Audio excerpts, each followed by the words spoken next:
Benjamin Netanyahu garante, depois de conversa com Biden, que Israel está preparado para uma pausa humanitária, desde que, claro, algumas regras por parte do Hamas sejam respeitadas. Garantiu ainda, na mesma entrevista, que a chance de Israel, depois dessa grande ofensiva contra a faixa de Gaza, estabeleça uma espécie de autoridade na faixa de Gaza israelense por tempo indefinido. Galan, um dos grandes responsáveis pela defesa do país, garante que uma ofensiva gigantesca acontecerá nas próximas 24 a 48 horas, depois que houve de fato um grande cerco à cidade de Gaza, a cidade mais populosa da região. O objetivo, a aniquilação do Hamas, inclusive, claro, das suas principais lideranças. Hoje a gente teve também a prisão da Ahed Tamimi, que é uma das principais lideranças do chamado movimento de resistência dos palestinos. E isso pode gerar protestos não só na faixa de Gaza, como principalmente na Cisjordânia. Israel alega que teve os seus motivos e a família dela também. Vamos entender exatamente o que aconteceu. Para finalizar, pessoal, falar um pouquinho também sobre a possibilidade, inclusive com declarações públicas por parte do Celso Amorim, o nosso assessor especial das relações exteriores, de, assim, um péssimo estabelecimento de relações diplomáticas Brasil e Israel, com fontes ligadas ao Itamaraty, garantindo a possibilidade até mesmo de um rompimento, vamos entender o porquê. E para finalizar, o Zelensky garantindo em entrevista que não há a possibilidade de eleições para o ano que vem. Lembrando que eleições na Ucrânia deveriam acontecer em março de 2024. Por que o Zelensky cancelou as eleições, hein? Se vocês querem entender um pouco mais sobre esses assuntos, e muito mais também sobre geografia, geopolítica, atualidades, política, polêmicas, enfim. Tudo para você se manter sempre bem atualizado. Já se inscreve no canal, deixa seu like, compartilha esse vídeo, que o professor Ricardo conto muito com a sua ajuda. Belezinha? Para quem não me segue no Instagram, @prof_Ricardo Marcílio. E caso, pessoal, você goste aqui do meu trabalho, peço um favorzaço para vocês, hein? Vota em mim, pessoal, no Prêmio Best. Eu estou no top 3 maiores influenciadores da educação brasileira, hein, pessoal? Ó que honra, hein? Vota lá em mim para eu ficar no topo do pódio, tá? Conto muito com o seu apoio. Tamo junto? Então, bora lá pro vídeo, ó. Seguinte. A gente teve, pessoal, hoje, na verdade ontem, né? Uma ligação entre Benjamin Netanyahu, primeiro-ministro israelense, e Biden. O assunto, galera, é basicamente o mesmo. A pressão que existe da comunidade internacional para que Israel pelo menos faça uma pausa humanitária ou tome um pouco mais de cuidado com as suas ações ofensivas contra a faixa de Gaza. É fato que você, todo mundo, né, pessoal? Todo mundo não sei, mas enfim, grande parte das pessoas e dos países e da comunidade internacional sabem que o Hamas é um grupo terror, enfim, que fez aquela ação que matou 1.400 israelenses, que utiliza sua população como escudos humanos, mas mesmo assim, Israel tem que respeitar os princípios internacionais, porque a gente está falando de um Estado e não de um grupo terror, como é, por exemplo, o Hamas, né? Enfim. Então, há uma pressão da ONU. O Antônio Guterres, por exemplo, hoje falou que a Gaza, que conta hoje com mais de 10 mil mortes, está se tornando um cemitério de crianças. Um cemitério de pequenas pessoas, né? De crianças. Entende, cara, a gravidade da situação? A gente já teve rompimento de relações diplomáticas de Bolívia, de Honduras, a gente teve convocação de embaixadores do Chile, da Colômbia, da Jordânia, críticas da Argentina, enfim, eu diria que quase toda a comunidade islâmica e alguns países também do chamado Sul Global estão inconformados com a postura israelense, o que, de novo, não quer dizer que apoiam o Hamas, né? São coisas bem diferentes. E os Estados Unidos mesmo, tá? O Blinken, que é o secretário, né, americano, ele acabou de fazer uma visita por vários países aí do Oriente Médio, se reunindo, pessoal, na Jordânia, por exemplo, com lideranças do Egito, da Arábia Saudita, do Catar. Passou também, pessoal, por uma reunião com Mahmoud Abbas, que é a liderança da Autoridade Nacional Palestina. Passou pela Turquia, nem recebido pelo Erdogan ele foi. Pô, o presidente da Turquia não foi receber um representante do Estado americano. Então, eu diria que foi uma visita meio fadada ao fracasso, porque ao mesmo tempo que todos os países pediram para início das negociações um cessar-fogo ou ao menos uma pausa humanitária, por exemplo, o Egito, ele propõe de 6 a 12 horas por dia uma pausa para a entrada de ajuda humanitária, Israel garante que isso não vai acontecer, ou pelo menos garantia. Depois dessa pressãozinha desse telefonema, a gente teve, pessoal, Israel, Benjamin Netanyahu, garantindo que pode sim fazer uma pausa humanitária. Só que colocou uma condicionante. Hoje, o Hamas ele está com cerca de 240 reféns no seu território. a gente aceita uma pausa humanitária para a entrada de ajuda desde que o Hamas faça um processo de libertação dos reféns israelenses. Eu diria, pessoal, que se o Hamas libertar os reféns, eles vão alegar. Aliás, só para início de conversa, tá? O Hamas falou que ele aceitaria fazer a libertação dos reféns utilizando o Catar como mediador. Só que ele também quer que Israel, além da pausa humanitária, liberte os presos do Hamas que estão no território israelense. Coisa que eu duvido, claro, que Israel vai fazer. E fora que o Hamas, como utiliza bastante escudos humanos, tendo os reféns sobre os seus domínios, vamos colocar assim, dá uma certa pressãozinha da comunidade israelense. Imagina você, se um familiar seu, por exemplo, tivesse em outro país, sequestrado, né? E o seu país fizesse uma grande ofensiva no outro, sem ligar para os reféns, sendo que aquele refém é um familiar, um pai, uma mãe, um filho seu, por exemplo. Entende como a pressão da sociedade aumenta? E o Hamas sabe disso, né? Então ter reféns é, entre aspas, uma garantia para eles. Então não acho que o Hamas vai respeitar essa condicionante colocada por Israel. Mas, ao mesmo tempo, o Benjamin Netanyahu, na mesma entrevista, inclusive, ele garantiu que depois desse momento de uma grande ofensiva israelense, a Gaza vai ter que ter algum tipo de responsabilidade futura. E que isso já está sendo debatido por Estados Unidos e Israel. Eles garantiram, Benjamin Netanyahu, que por tempo indefinido, a faixa de Gaza fica lá sobre responsabilidade ou sobre autoridade israelense. Segundo ele, pessoal, o objetivo é manter a responsabilidade geral, porque vimos o que acontece quando não temos uma segurança ali estabelecida. Inclusive, o próprio conselheiro do Benjamin Netanyahu garantiu que são 3 os principais objetivos israelenses: que não exista mais o Hamas, que a faixa de Gaza seja completamente desmilitarizada e que a faixa de Gaza seja desradicalizada. Eu diria que esse terceiro é o mais difícil, porque aí não parte de uma ação ofensiva. Porque, galera, vamos ser sinceros, né? De maneira ofensiva, Israel se garante bastante contra o Hamas. Hoje, por exemplo, a gente teve mais ataque dos Houthis, a gente teve mais ameaças do Hezbollah. Pô, galera, e mesmo que Israel não se garanta com esse eixo da resistência, tem 2 porta-aviões americanos, mais um submarino da classe Ohio, muito próximo do território israelense, para também dar entre aspas, apoio caso haja uma ofensiva de outros países contra Israel. Mas o problema é que essas ações, inclusive que causaram 10 mil mortes, sendo 4 mil crianças, mas grande parte de mulheres, isso pode aumentar a radicalização dentro da faixa de Gaza. Então você acaba com Hamas, mas você não acaba com a Jihad Islâmica, mas você não acaba com outros grupos que podem se fortalecer utilizando um pensamento que Israel foi responsável pela destruição de casas, pelo deslocamento de mais de 1 milhão de palestinos que viviam na faixa de Gaza, entende? Então, desradicalizar a faixa de Gaza com medidas de incursão militar, eu particularmente acho bastante difícil, tá? Mas é o que Israel colocou que é o seu objetivo. E lembrando, pessoal, que o Gallant, que é um dos responsáveis pela defesa do país, ministro ali israelense, ele garantiu que nas próximas 24 a 48 horas, uma grande ofensiva contra a cidade de Gaza deve acontecer. Israel conseguiu cercar a partir do norte a cidade de Gaza e a partir do sul. Então hoje está limitado por Israel, norte ocupado, sul ocupado e mar Mediterrâneo.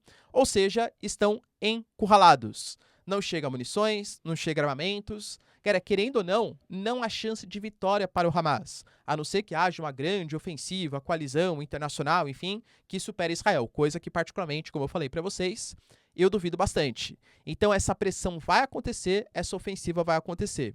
Inclusive o Gallant garantiu que uma das principais lideranças do Hamas hoje está encurralada num bunker nos túneis da cidade de Gaza.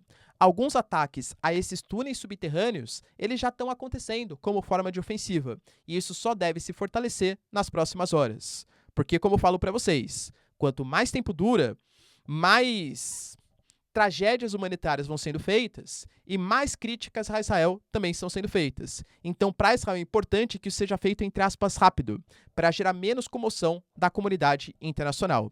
Porque, por exemplo, hoje a gente teve, pessoal, a prisão da Ahed Tamimi. Para quem não sabe, pessoal, é uma ativista da Cisjordânia, que é uma das grandes lideranças do movimento de resistência da Palestina. ela ficou muito conhecida quando um soldado israelense foi ali sobre os seus domínios, sobre os seus territórios, e ela deu um tapa na cara desse soldado. Ela acabou sendo presa, mas aí a Anistia Internacional fez protestos e tal, ela acabou sendo solta e passou a ser um grande movimento de resistência à ocupação israelense, aos assentamentos israelenses, ao que os palestinos consideram como a violência de Israel na Palestina. Só que hoje ela fez um post, ou vamos discutir já, talvez não seja ela, né?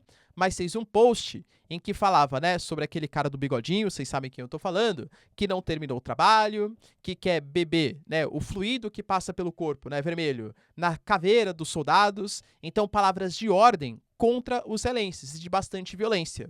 Ela foi presa pela polícia israelense. Só que aí que mora a questão. Primeiro que alguns defendem que isso é liberdade de expressão. E outro, pessoal, praticamente, né, não sei, tá? Mas, outro problema que teve é que ela mesma e a sua família alegou que tem várias contas que não são dela, mas que utilizam a foto dela porque ela é um perfil de resistência. E que não foi ela que colocou aquilo na rede social. E ela só está sendo presa porque ela é uma voz importante na denúncia da ofensiva e da opressão israelense. E ela conta com muito apoio, não na faixa de Gaza, mas na Cisjordânia, pessoal. Lembrando que Fatah, que é a liderança da Cisjordânia, e o Hamas, liderança da faixa de Gaza, não se conversam muito bem, mas querendo ou não, são palestinos. Hoje teve, por exemplo, não é confirmado, tá? Por isso que eu nem trouxe aqui como um dos eventos principais, mas supostamente um atentado praticado pelo Hamas que queria matar o Mahmoud Abbas, a liderança da ANP, tá? Pessoal, aguardo maiores confirmações. Enquanto eu gravo para vocês, ainda não existe, tá? Caso tenha essa confirmação, prometo que eu trago para vocês num próximo vídeo. Mas entende que a prisão dela pode fazer com que ela se torne um mártir e aumente ainda mais as reivindicações dos protestos na Cisjordânia, que não é um território tão violento, pelo menos, né, por parte dos palestinos, quanto é a faixa de Gaza. Outra notícia, pessoal, que movimentou a geopolítica internacional está ligado à reabertura da passagem de Rafah, a passagem entre faixa de Gaza e Egito. É uma passagem que ficou fechada durante 2 dias. E aí, quando ela foi aberta, esperava-se que tivesse a notícia que brasileiros poderiam finalmente sair da faixa de Gaza. A gente está falando de 34 pessoas que querem vir para o Brasil, 24 cidadãos que já são brasileiros e 10 que pediram refúgio, asilo no Brasil. Desses 34, a gente tem 18 crianças.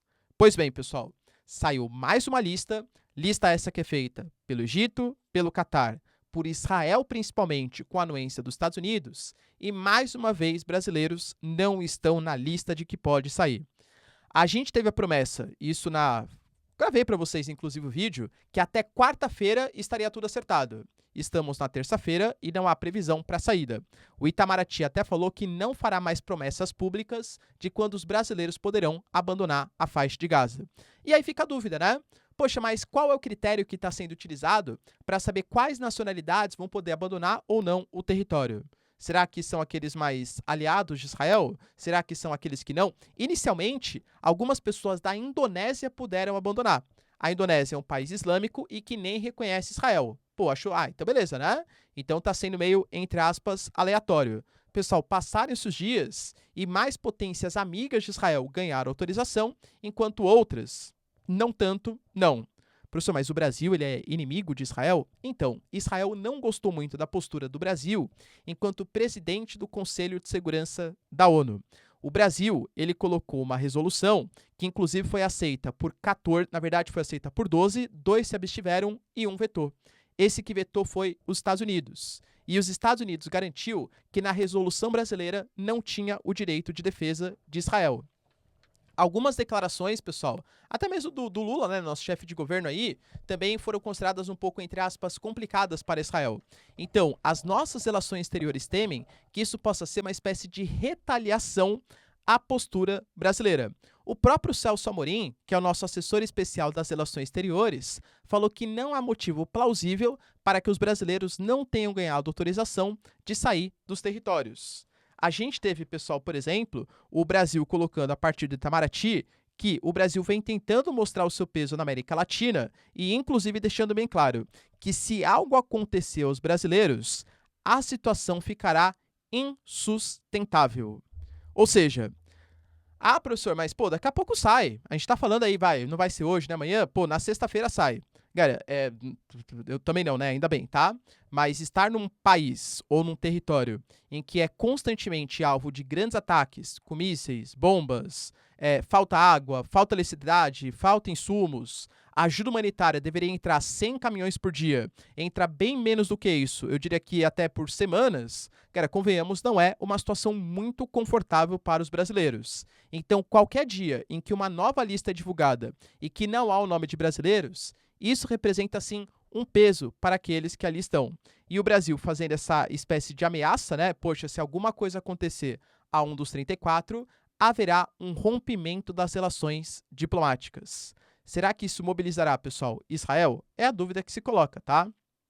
Vai lembrar que o Brasil garante que ele já tem um avião parado no Egito há semanas e que foi um dos primeiros países a entregar uma lista de resgatados para Gaza, para que sejam resgatados em Gaza. Hoje, o Mauro Vieira, que aí sim é o nosso ministro das Relações Exteriores, garantiu que a ONU é uma vergonha, porque ainda não conseguiu, por pressão de alguns países, e aí penso eu, né, Israel, Estados Unidos, membros do G7, estabelecer um cessar-fogo, o que mostra a falência dessa instituição que deveria prezar pela paz mundial. E aí, pessoal, será que o Brasil teria bala na agulha, né? Ou seja, confiança geopolítica para romper relações diplomáticas? Caso alguma coisa aconteça com um brasileiro disponível para vir para o Brasil, a situação vai ficar tensa, hein? E para finalizar, pessoal, a gente teve uma declaração do Zelensky. O Zelensky, lembrando que a Ucrânia deveria ter uma eleição presidencial em março de 2024. Estamos no momento de uma lei marcial, então não é obrigatório a convocação dessas eleições, mas seria de bom grado para a democracia, pelo menos para a comunidade internacional, que essas eleições fossem feitas. O Zelensky garantiu que agora não é o momento. E por quê, professor?